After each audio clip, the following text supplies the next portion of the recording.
Assalamualaikum warahmatullahi wabarakatuh. Innal hamdalillah nahmaduhu wa nasta'inuhu wa nastahdihi wa nastaghfiruh wa na'udzu billahi min shururi anfusina wa min sayyiati a'malina. May yahdihillahu fala mudilla lahu wa may yudlilhu fala hadiya lahu. أشهد أن لا إله إلا الله وحده لا شريك له وأشهد أن محمدا عبده ورسوله يا أيها الذين آمنوا اتقوا الله وقولوا قولا سديدا يصلح لكم أعمالكم ويغفر لكم ذنوبكم ومن يطع الله ورسوله فقد فاز فوزا عظيما. الحمد لله الذي بنعمته تتم الصالحات. ربنا آتنا من لدنك رحمة وهيئ لنا من أمرنا رشدا. اللهم آت نفسي تقواها وزكيها وأنت خير من زكاها أنت وليها ومولاها.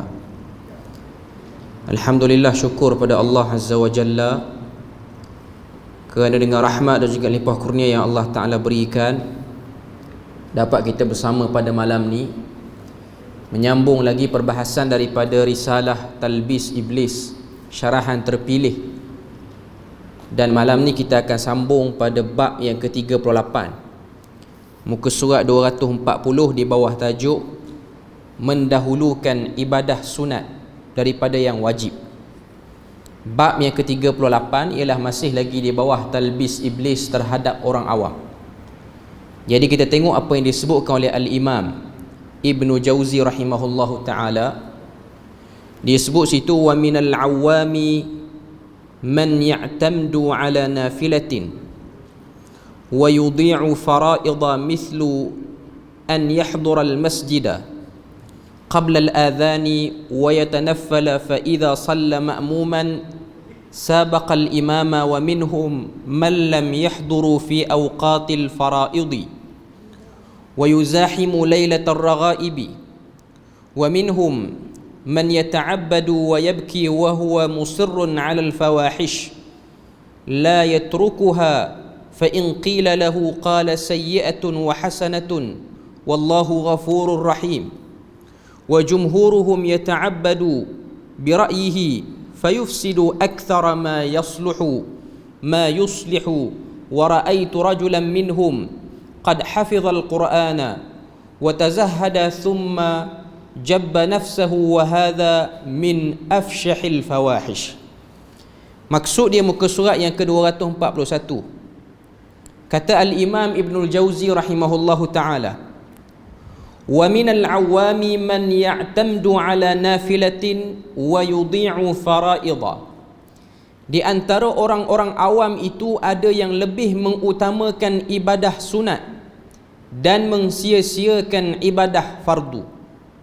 Mithlu an yahdura al-masjida qabla al-adhan, seperti satu orang yang datang ke masjid sebelum azan. Wa yatanaffala fa idza shalla ma'muman sabaqa al-imama, dia datang ke masjid sebelum azan dan mendirikan salat nafilah, iaitu mendirikan salat sunat. Namun ketika salat di belakang imam, sabaqal imama, dia suka mendahului imam kerana dia kurang faqih dan tak tahu hukum. Sebagai seorang makmum, perbuatan dia tu, perilaku hai'ah salat dia tu ialah keadaan seperti orang yang mendahului imam. Iaitu kalau kita tengok apa yang disebutkan dalam kitab-kitab fiqh berkenaan dengan perbuatan orang yang mendahului imam ini, ialah sebelum selesai imam takbir, maka dia pun telah buat perbuatan itu ataupun rukun itu. Contoh, sebelum imam meletakkan tangan bersedekap takbiratul ihram, dia dah selesai takbiratul ihram. Itu contoh. Ataupun sebelum imam rukuk sehinggalah 90 darjah kedudukan imam itu betul-betul rukuk, dia dah rukuk. ataupun imam nak turun sujud, dia dah pun sujud. Itu yang dimaksudkan dalam apa yang disebutkan oleh Al-Imam Ibn Jauzi ni. Dan ada ancaman yang disebut dalam hadis, bagaimana Nabi telah menyebutkan bahawasanya orang yang mendahului imam itu di akhirat nanti dia akan ditukar kepalanya dengan kepala keledai. Walaupun hadis itu ialah hadis yang daif, tapi ianya menunjukkan pada kita satu perbuatan yang salah dan tak betul bagi satu orang yang salat secara berjemaah, dia buat benda tu. Kemudian apa yang disebut sini, dia kata wa minhum man la yahduru fi awqatil faraid. Adapun di antara mereka ada yang tidak ikut salat fardu secara berjemaah di masjid. Maknanya dia tak pergi ke masjid. Okey. Tapi apa yang dia buat? Dia yuzahimu lailatar raghaib. Dia itu menyibukkan diri pada salat raghaib di waktu malam. Salat sunat raghaib ni ialah salat sunat yang telah dibid'ahkan perbuatannya oleh Al-Imam An-Nawawi dalam karya-karya beliau, sama ada dalam Al-Majmu' Syarah Muhadzab ataupun dalam Al-Minhaj Syarah kepada Sahih Muslim, iaitu satu perilaku perbuatan salat bila mana masuk bulan Rejab, Jumaat yang pertama bulan Rejab, dia buat satu salat sunat khusus, nama dia salat sunat raghaib, dengan perilaku yang berbeza-beza. Dalam riwayat saya pernah tengok, antara tata cara salat raghaib yang panjang hampir 100 rakaat, macam salat tarawih juga. Cuma tempat kita ni dia orang tak buat dengan yang panjang-panjang tu, dia orang buat yang pendek, tapi buat juga dulu-dululah. Sebab apa? Sebab amalan itu ada terdapat dalam kitab-kitab yang menjadi pegangan orang-orang terdahulu daripada kalangan orang Melayu kita. Antaranya kita boleh tengok dalam kitab Majmu' Syarif.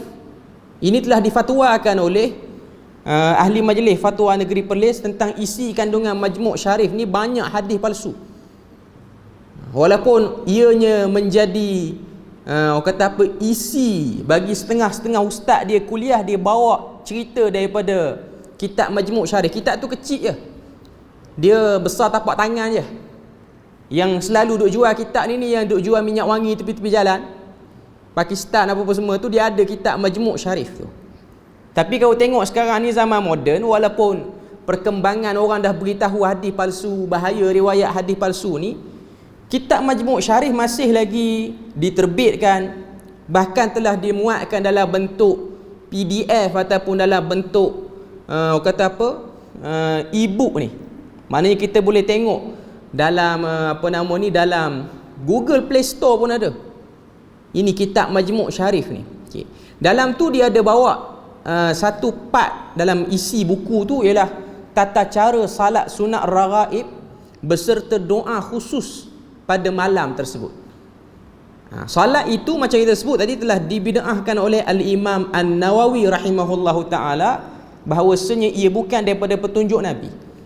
Cuma waktu zaman Ibn Jauzi ni, pada waktu zaman ni, ada orang dia suka ke arah itu. Kalau masyarakat kita ni salat raghaib ni dia tak berapa sangat. Okay. Yang mungkin lebih dekat ataupun yang lebih kena dengan tajuk kita pada malam ni ialah perbuatan sebahagian orang, dia suka pergi ke masjid pada waktu dan tempoh tertentu sahaja. Yang paling mudah ialah waktu bulan Ramadan salat sunat tarawih.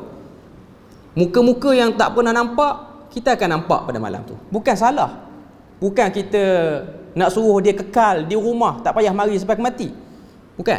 Cuma kita nak kata sikap ibadah bermusim dan cuba kejar pada benda-benda yang sunat lebih pada benda fardu. Sebab tu kita akan tengok ada sebahagian orang, dia bila mana bulan Ramadan ni isyak berjemaah tak mari, dia mari tarawih saja. Habis rapat sampai ke witir, dia balas kuih moreh apa semua, lepas tu dia tak mari dah. Malam esok pun dia akan mari tarawih saja. Yang 5 waktu ni dia tak mari. Okay. Dan lebih dahsyat lagi, ada orang dia mari pada 10 awal dan 5 awal je. Takat tunjuk syarat saja. Ada di kampung tu. Takut-takut bayar khairat kematian, orang yang dah ingat mati dah. Okey. Ini ialah satu perbuatan yang tak betul.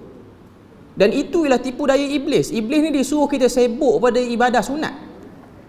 Sebab tu ada orang, contoh-contoh yang lain yang saya nak bawa sini ialah dia suka membesar-besarkan salat sunat sehingga dia mengurangkan salat fardu. Dan apa saja benda lah benda-benda sunat ni. Contoh yang lain bagi orang yang bekerja, masuk saja rehat pukul 10 pagi ni, dia kalut nak salat duha. Kalau meeting pun dia nak keluar daripada bilik mesyuarat. Ini orang-orang yang bekerja. Saya dulu banyak tengok, orang kata apa, trend orang bekerja macam ni. Bahkan setengah-setengah tempat bukan kata orang bekerja, budak-budak sekolah pun duk buat. Sekolah ni, sekolah fizikal ni, sekolah-sekolah terutamanya yang tahun peperiksaan ni, tingkatan 3, darjah 6. Sekarang ni tak ada dah kot UPSR ni apa semua. Yang ada SPM je. Tahun-tahun ni soleh sungguh tahun-tahun yang nak exam ni. Habis saja exam semua tumbuh ekor balik dah. Okay. Dia punya sungguh pergi semayang duha pukul 10 semayang duha. Semayang duha pula lama. Sampai pukul 11. Akhirnya tertinggallah 2-3 poin dalam meeting. Dia kena tahu tanggungjawab dia bekerja ialah dia attend tanggungjawab dia ataupun tugas dia. Dia tak perlu sibuk pada benda tu. Sebab apa jadi macam tu tuan-tuan?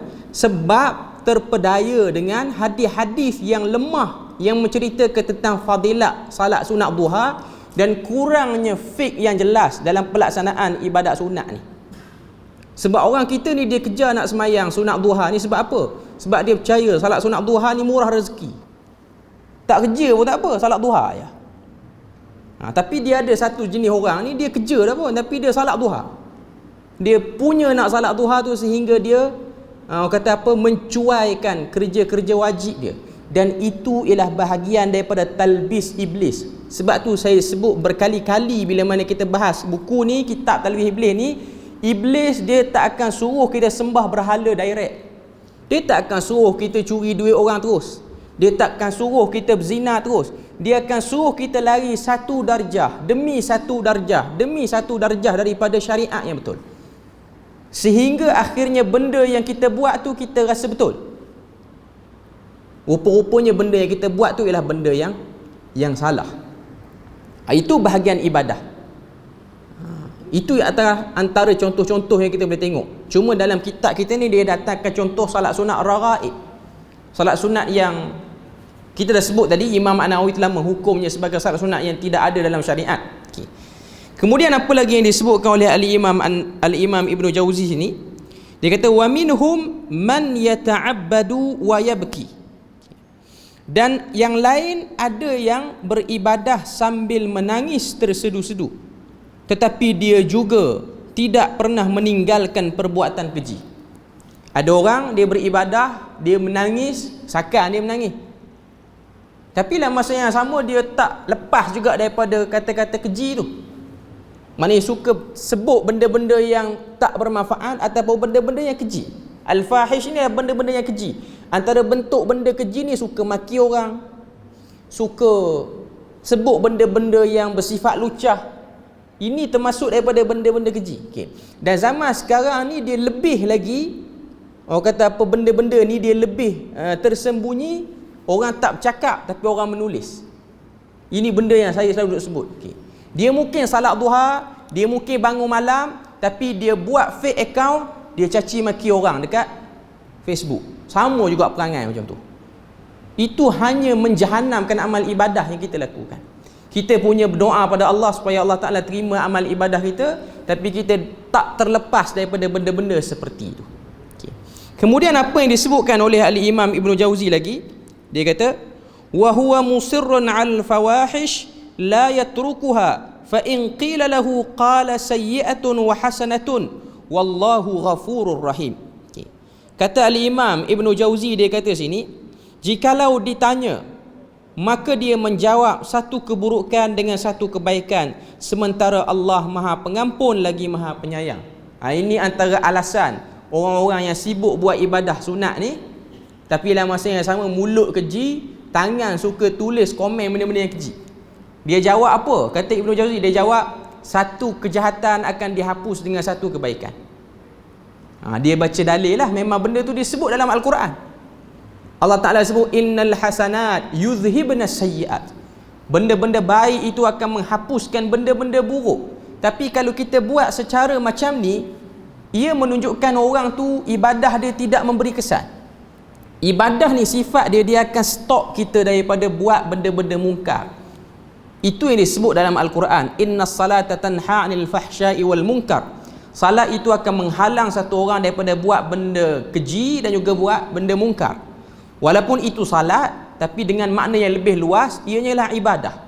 Maknanya satu orang yang suka berzikir, satu orang yang suka bersedekah, satu orang yang suka buat apa-apa saja yang kita sebut sebagai ibadah, dan ianya disandarkan dengan dalil yang jelas, maka ia termasuk daripada benteng kepada kemungkaran dan perkara keji. Tapi kalau orang tu dia buat ibadah, dia tak boleh berhenti, maknanya dia ada sesuatu pada ibadah yang tak kena, sama ada niat ataupun ketidakfahaman yang jelas dalam melakukan ibadah. Kemudian kata Al-Imam Ibn Jauzi dia sebut sini, wa jumhuruhum yata'abbadu bi ra'yihi fayufsidu akthara ma yuslihu wa ra'aitu rajulan minhum qad hafizal qur'ana wa tazahhada thumma jabba nafsahu wa hadha min afshahil fawahish. Apa maksud dia? Maksud dia, kebanyakan di antara mereka, kata Al-Imam Ibn Jauzi, melakukan ibadah menurut pendapat mereka sendiri, dan kerosakan yang dilakukan dalam ibadah lebih banyak daripada kebaikan yang dilakukannya.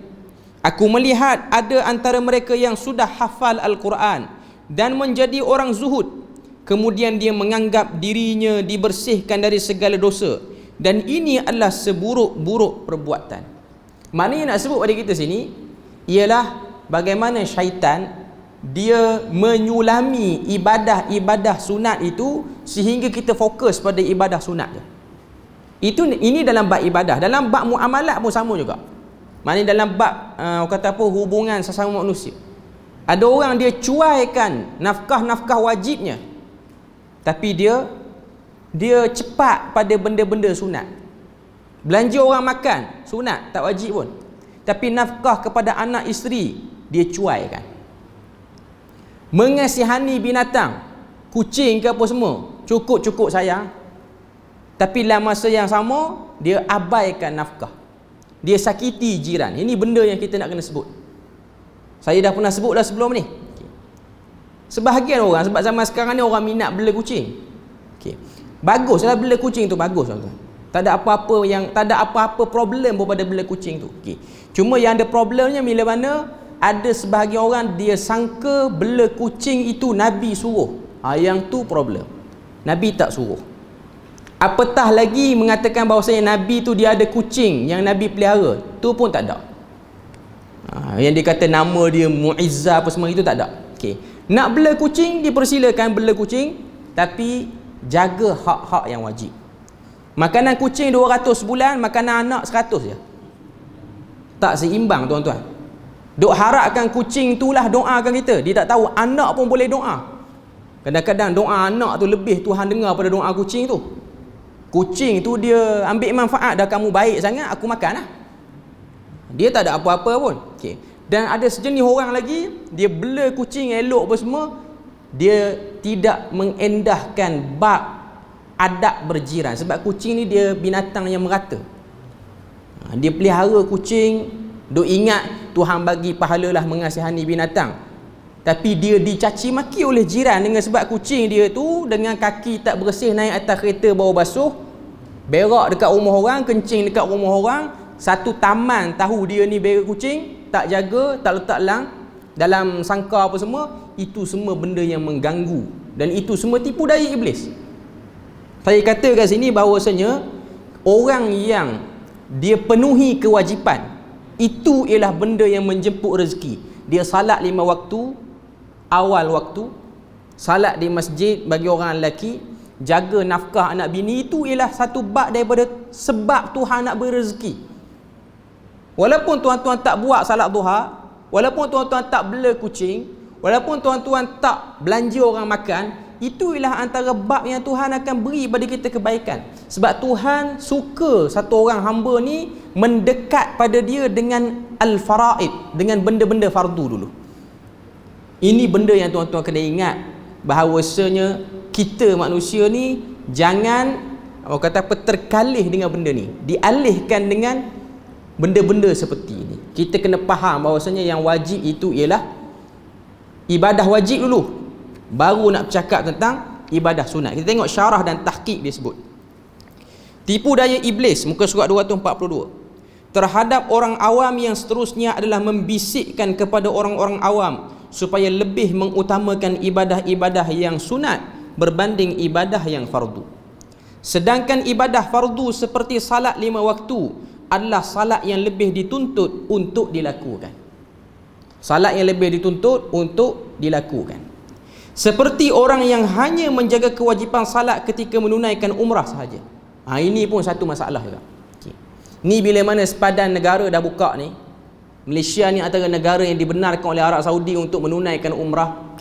Ramailah orang nak buat umrah. Kawan-kawan saya yang duk buat travel ni terkejut dengan sebab ramai orang daftar boleh bayar duit cash. Walaupun waktu PKP tu dialah yang paling kuat duk bunyi, kita ni duit tak ada. Tapi PKP habis tak sampai setahun, duit datang daripada mana tak tahulah. Dia orang ni ada ilmu tarik duit kot. Tapi jadi cukup duit. Saya pun hairan kadang-kadang.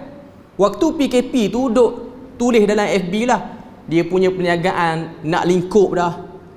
Buka-buka sepadan negeri tak sampai 2 minggu dah penuh dia Langkawi. Duit daripada mana dia orang dapat tu?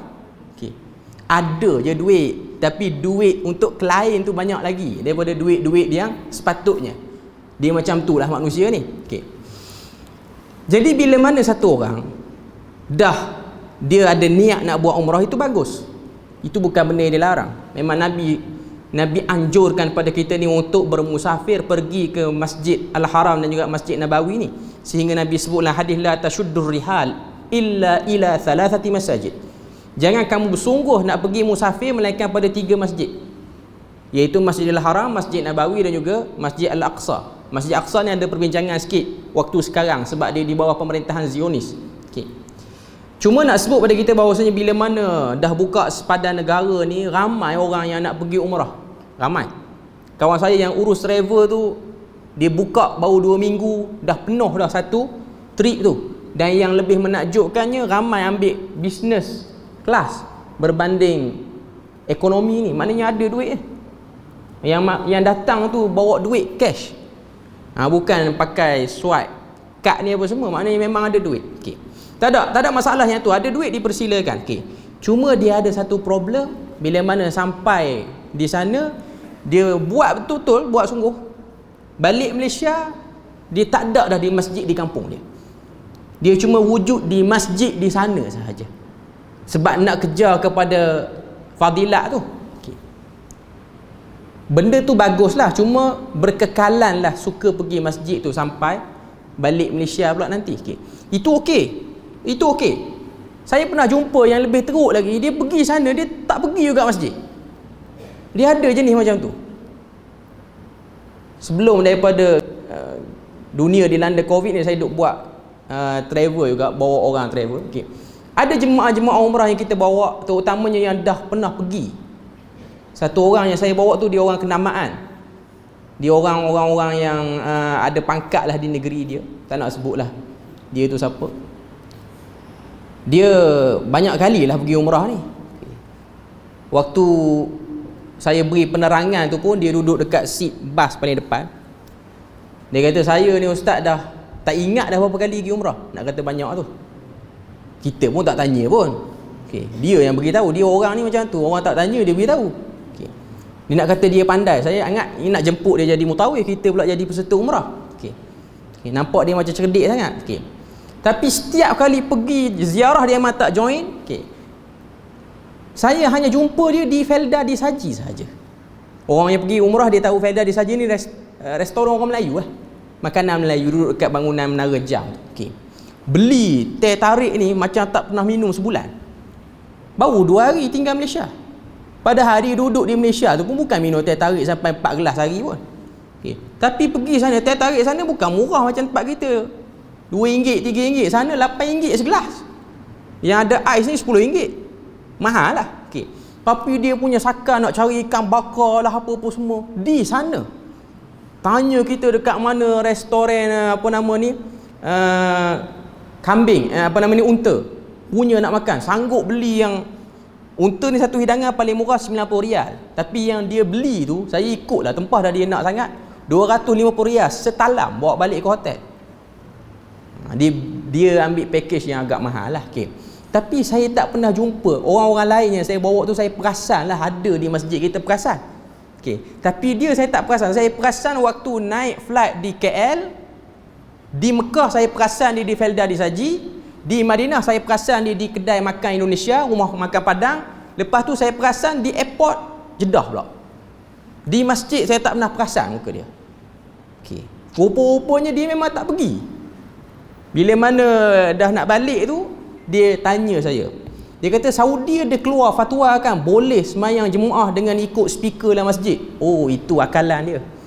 Rupa-rupanya hotel yang dekat dengan masjid ni, dia ada speaker dalam. Maknanya imam baca suara tu dalam bilik hotel kita boleh dengar. Memang Saudi ada keluarkan fatwa, kalau orang tu tak mampu, dia boleh berjemaah di dalam bilik hotel tu, dia boleh. Tapi dia tu mampu, dia tu cergas. Pergi kedai makan tu dia cergas, gagah lah kita kata. Tapi masjid dia tak pergi.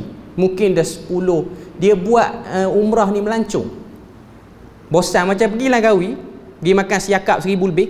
Okay. Okay. Dia pergi sana pun dia makan yang ribu-ribu lah, dia nak makan yang jenis ribu-ribu. Okay. Ini talbih iblis yang paling dahsyat sebenarnya, paling dahsyat. Dan saya kata benda ni berlaku terutamanya orang-orang yang banyak kali lah pergi buat umrah ni, dan dia ada duit. Dia ada duit. Okay. Ini benda yang sebab tu saya agak tak suka bawa jemaah umrah ni lebih pada 2 kali setahun. Sebab kalau kita bawa banyak kali, kita akan jumpa muka-muka yang sama pula. Okay. Bila mana muka yang sama ni, kita beri arahan macam ni, dia tak nak ikut, dia rasa dia pandai. Okay.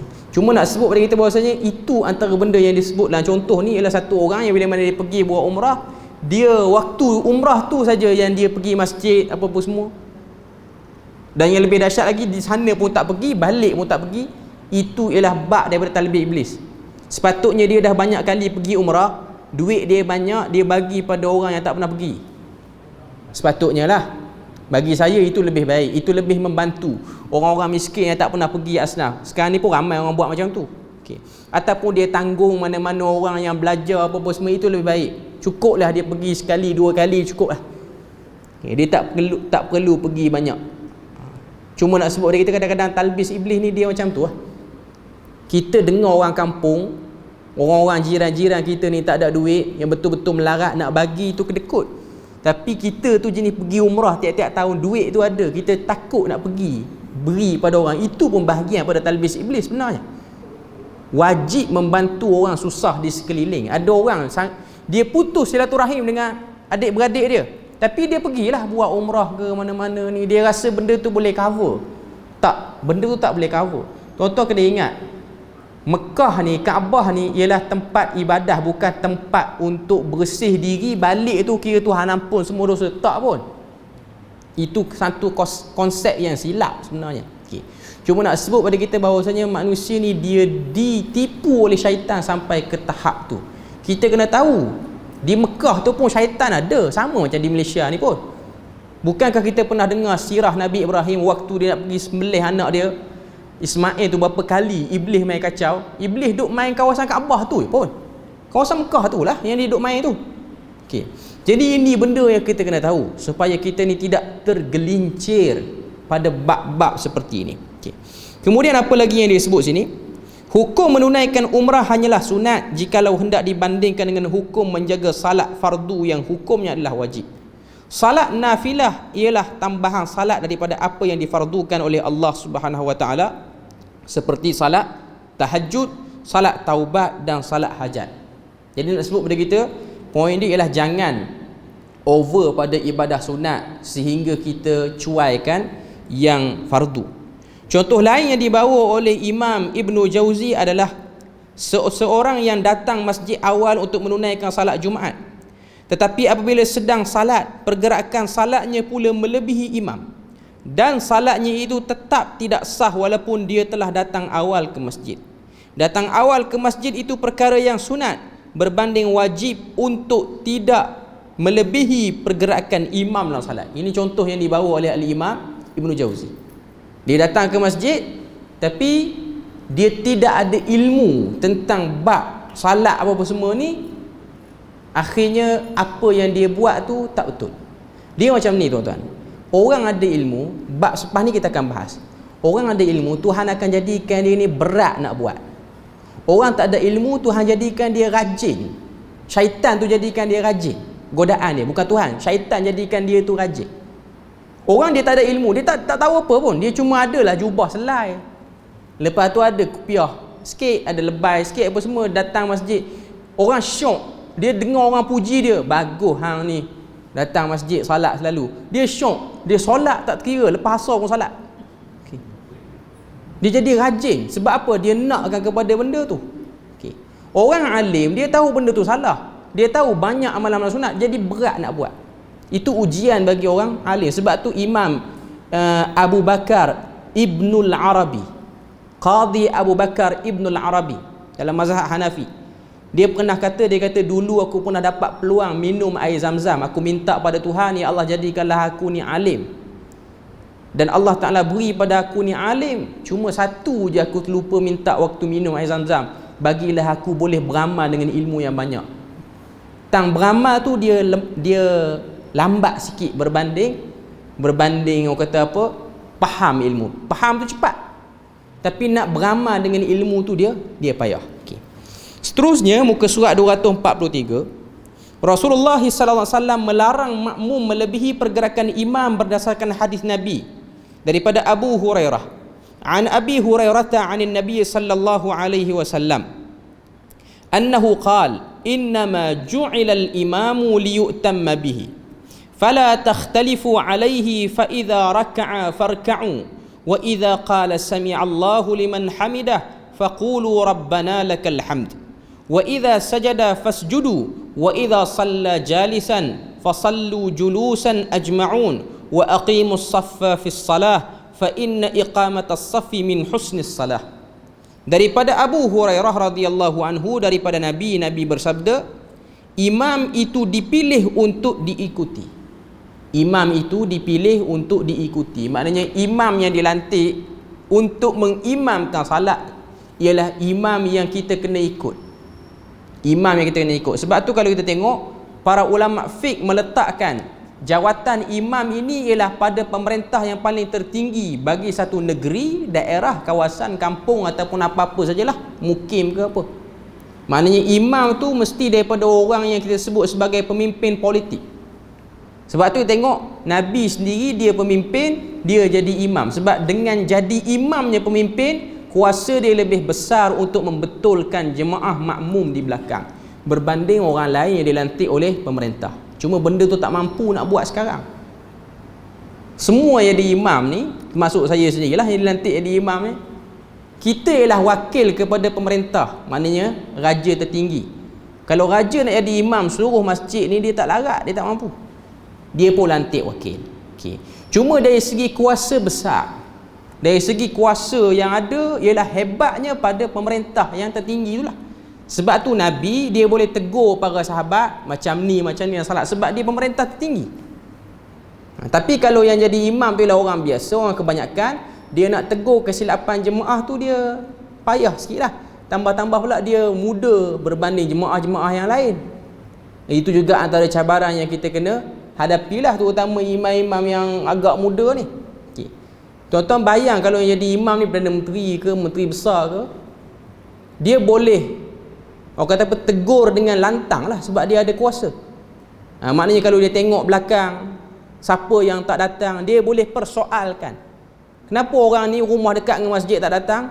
Okey lah, sebab dia menteri besar, dia jadi imam. Yang soal tu budak muda umur 20-an, ni kenapa tak datang masjid? Guna tapur aku ke? Maknanya istilah dia, tanya lebih kurang. Orang lantik jadi imam okey tu. Okey. Sebab dia orang biasa, seliparmu pun aku boleh curi. Okay. Maknanya nak katanya lekeh lah. Okay. Nak sebut pada kita sini, itu ialah kedudukan imam sebenarnya. Dalam hadis Nabi kata, imam itu dijadikan untuk diikuti. Tapi kita ikut imam pada tempat yang betul, tuan. Saya pernah satu kali salat di masjid di Terengganu. Imam tu salat asar, tak tahulah dia teringat apa hari tu, sebab luar masjid tu orang jual pasar belah-belah Terengganu ni, dia panggil pasar minggu. Maknanya banyak orang jual makanan ni. Mungkin dia tak boleh fokus kot sebab bising bunyi generator apa semua. Jadi salat asar itu jadi 5 rakaat. Terlebih bukan terkurang. 5. Okey. Jadi saya tak naik pada yang kelima. Ada yang naik, ada yang tak naik. Bila belakang tu naik. Okey lah, yang kita sebab kita belajar sikit ni, kita tak ikut lah sebab yang tu memang bukan pada rukun dah. Imam ni diikuti pada rukun lah. Bila mana dia dah tambah rukun, kita tak ikut lah dia. Kita mufarakah dengan dia. Okay. Lepas pada tu, Bilal ni dia buat kecoh, dia kata orang yang tak naik pada rakaat kelima, salat dia tak sah. Sakang Bilal tu. Okay. Lepas tu ada satu orang ustaz ni dia ada jawatan lah, jabatan agama apa semua. Dia kata sebab apa tak sah? Sebab dia kata Nabi sebut imam ni dijadikan untuk diikuti. Dia baca hadis. Bila tu mengaji juga lah. Okay. Dia baca hadis ni, dia kata imam tu dijadikan untuk diikuti. Maknanya kalau imam naik sampai 10 pun 10 lah kita hari tu. Ini hadis dah betul dah. Okay. Tapi fahamnya tak betul pula. Okay. Faham hadis tak betul. Imam kalau dia terkurang, terlebih rukun, kita tak ikutlah dia. Kita kena beri perhatian. Sebab tu salat ni ialah satu perbuatan mengawasi ibadah sesama kita. Itu benda yang kita kena tahu. Sebab tu bila mana imam dia terlupa ayat bacaan, makmum bertanggungjawab untuk tegur. Cuma budaya tu di Malaysia dia tak berapa tak berapa hidup sangat. Di negara Arab, kalau imam ni dia terlupa bacaan, ramai nak tegur. Yang duduk belakang dekat dengan pintu tandas pun tegur. Bukan yang duduk belakang imam Bilal tu je. Okay. Sebab tu antara jawatan yang tidak ada di masjid-masjid di Malaysia ni, terutama masjid-masjid yang besar, ialah tukang cek bacaan imam. Di Masjidil Haram ada tuan-tuan. Okay. Yang tu gaji lagi mahal pada imam. Kerja dia akan salat di belakang imam, dan dia akan dengar bacaan imam. Kerja dia tegur imam. Sebab Masjidil Haram dia tak boleh letak Quran macam kita. Tak padan lah bayar gaji dekat 500,000 tengok Quran. Okay. Maknanya nak sebut pada kita bahawasanya jawatan tu ada. Di negara Arab banyak lah, di Mesir banyak, di Jordan pun saya jarang nak jumpa. Cuma di Arab Saudi benda tu banyak, jawatan seperti tu. Di Malaysia ni kalau buat jawatan tu jenuh pula lah, jaib nak buat temuduga. Sebab nak orang yang betul-betul ingat, takut dia pun silap juga. Dia yang duduk belakang dia pun silap. Dia pun tak keluar lakum dinukum waliyadin, tak keluar kuliah tu. Okay. Makin panjang jadi al-kafirun hari tu. Okay. Jadi nak sebut pada kita bahawasanya imam bila mana dia silap, kita tak ikutlah dia. Kita tak ikut dia. Okay. Walaupun dalam hadis ni kata imam itu dijadikan sebagai ikutan. Maksudnya selagi dia berada pada rukun yang betul, kita ikut dia. Dan kita tidak boleh mendahului dia. Sebab tu antara orang kata apa, cara yang paling bagus dan paling teliti lah, bila mana kita salat berjemaah ni, kita dengar suara imam sampai dia habis sebut, baru kita berpindah ke rukun seterusnya. Contoh takbiratul ihram, dengar imam sebut Allahu Akbar, dia sebut saja bar tu, baru kita boleh angkat takbir. Walaupun ada pandangan yang ringan, dia kata tengah-tengah tu pun dah boleh angkat. Tapi yang paling cermatnya yang tu lah. Semua macam tu. Takbir intiqalat ni, takbir-takbir yang perpindahan dari satu rukun ni, yang paling terbaik ialah kita dengar imam tu habis dah. Baru kata apa, baru kita ikut. Cuma saya perasan lah, sebab saya kerap jadi imam tarawih ni, terutama tarawih yang 20 rakaat. Tapi Perlis ni tak buat 20, dia buat 8. Okay. Waktu Terengganu dulu banyak tempat buat 20. Okay. Bila mana dia buat 20 ni, 10 awal tu okey lah, orang boleh ikut. 10 akhir ni yang umur 60 pun dia nak cepat. Saya jadi imam, saya memang baca satu muka surat, itu bacaan yang paling standard lah kalau jadi imam. Okay. Kita nampak daripada tepi ni, orang jadi imam dia tahu. Sisi tepi ni boleh nampak. Melainkan masjid tu dia ni macam bilik sikit, mihrab dia tu tak nampak lah. Okay. Tapi kita boleh tengok yang tepi ni, boleh perasan jemaah ni dia duduk buat apa. Kita boleh perasan. Saya perasan kalau saya di imam rakaat 20, rakaat yang ke-12 sampai ke-20 salat tarawih ni, ada seorang pak cik tu di Terengganu dulu. Okay. Laju lah, memang laju. Saya baru yang angkat kepala daripada sujud nak berdiri yang rakaat kedua, dia dah berdiri dah. Saya beberapa kali duduk perasan sehingga saya kata, "Pakcik, saya perasan solat tarawih ni diri laju sangat pada saya." Dia kata, "Tak, memang saya ikut pun." Tak, memang saya ikut. Dia tak perasan sebab benda tu dah reflect dah. Tuan-tuan, kalau dia lenguh dia jadi macam tu. Orang ni jadi macam tu. Tapi sebab tu ibadah ni kita jangan melampau. Kita lenguh, berhenti, jangan duk buat lagi. Itu syaitan dah nak rosakkan kita tu. Okey. Cuma benda tu dia rasa macam malu sebahagian orang sebab dia ada satu perangai sikit orang kita ni. Buat berapa tarawih tadi? Kok sekati dia nak buat berapa pun. Kalau dia kata saya buat 12 je, 8 saya duduk belakang main telefon. Malu lah dia. Dia nak semayang 20 tapi dalam kepala tu dia dah lenguh dah. Okey, dia balik lah. Dia tak perlu lagi tunggu. Sebab tu ibadah ni antara tipu daya iblis juga ialah kita melampau dalam ibadah. Kita dah lenguh dah. Kita duk buat lagi. Kita dah mengantuk dah, duk buat lagi. Okay. Sebab tu nak bangun qiyam, tahajud apa-apa semua, ini benda yang perlu difikirkan. Tapi janganlah guna alasan ni untuk tak bangun tahajud sampai ke mati. Dia ada orang sebab apa tak bangun? Saya tak boleh tahan pukul 4 pagi. Dah bila bangun? Tak tahulah. 3 kali mati pun tak bangun lagi dah ni. Okey. Berpada-pada lah. Okey, berpada-pada. Okey. Kemudian kita tengok bab tu dah habis. Saya nak baca sikit lagi sebelum kita masuk isyak ni, beberapa minit lagi. Bab yang seterusnya iaitu bab yang ke-39. Minggu depan kita akan sambung, kita baca matan dia sikit. Hadir ke majlis ilmu tetapi tidak beramal. Okey, ini penyakit bagi orang yang ada ilmu sikit. Dia malah nak beramal. Okey, kita tengok terjemahan dia terus. Muka surat 245. Iblis memperdayakan ramai orang awam lalu mereka pun mendatangi majlis-majlis zikir, ikut menangis dan berasa cukup dengan hal ini. Zaman kita ni berlaku tuan-tuan. Majlis-majlis yang disangka majlis ilmu. Majlis dia bagi nama majlis taklim tapi dalam tu dia sembang kosong. Dia hanya duk kata apa, mendendangkan kasidah-kasidah. Kasidah tu hukum dia harus, tapi bila mana dah terlebih kasidah, lupa pada taklim dan tafakuh, dia jadi something dah majlis tu. Okey. Jadi dia pun kata apa, terkesan dengan suara yang duk menyanyi tu sedap sampai menangis. Di Indonesia banyak benda macam ni tu. Sangat banyak dan orang cukup ramai pergi menangis, duk rasa macam duduk dalam majlis ilmu betul. Okey. Mereka beranggapan yang paling penting adalah menghadiri satu majlis itu dan menangis di sana. Dia ada sikap macam tu.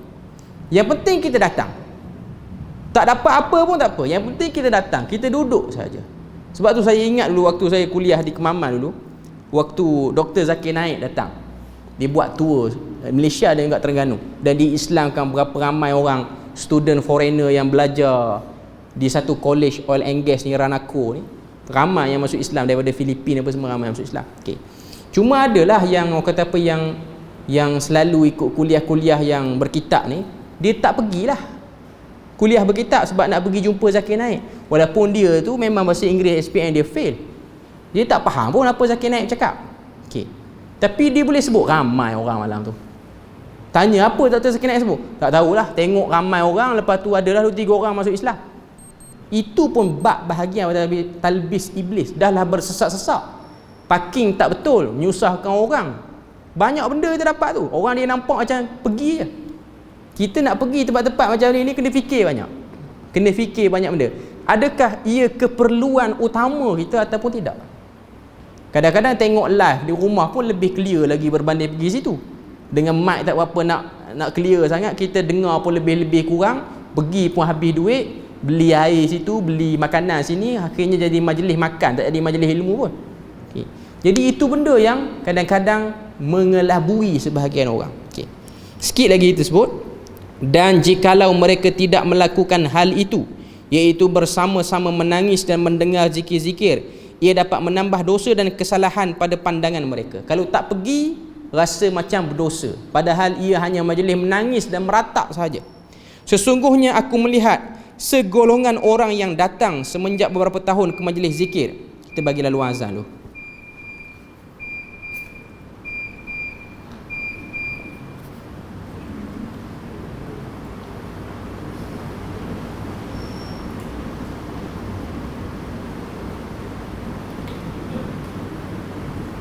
Allahu Akbar, Allahu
Okey, kita tengok sikit lagi sambungan dia.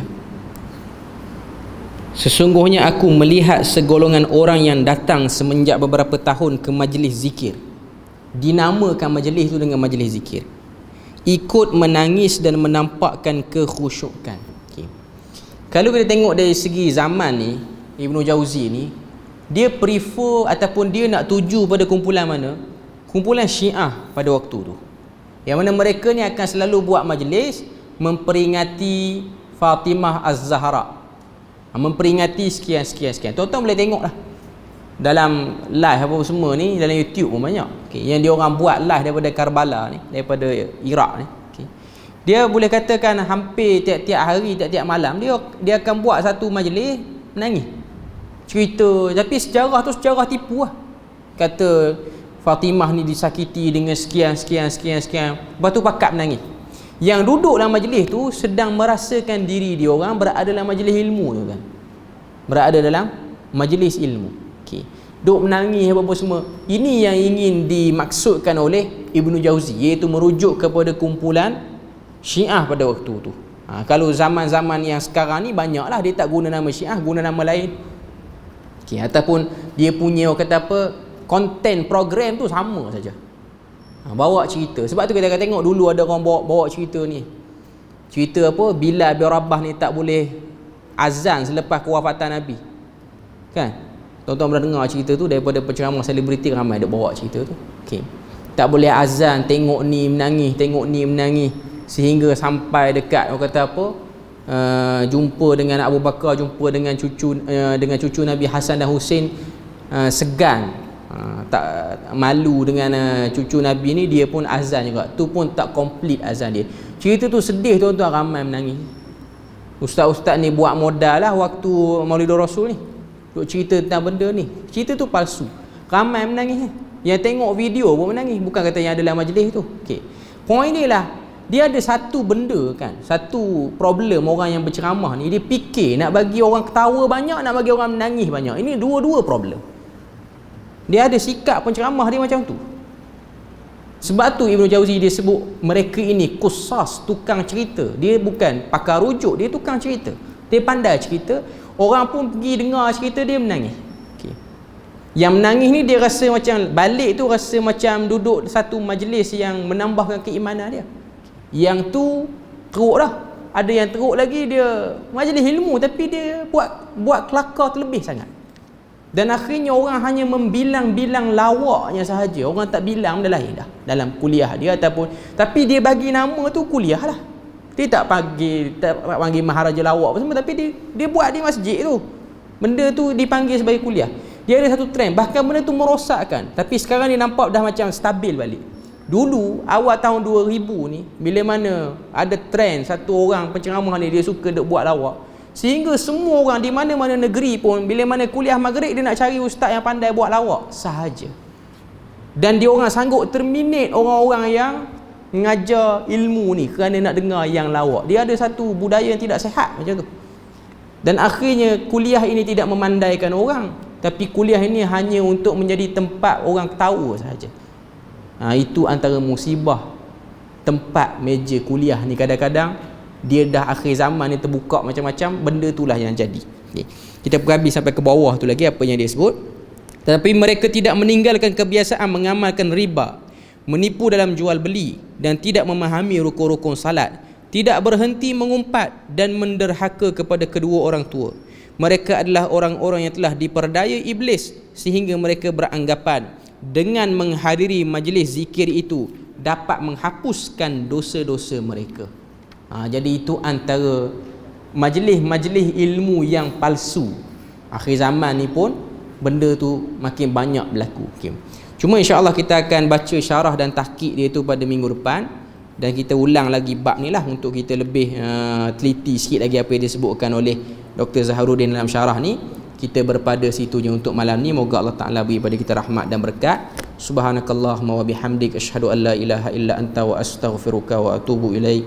Wassalamualaikum warahmatullahi wabarakatuh.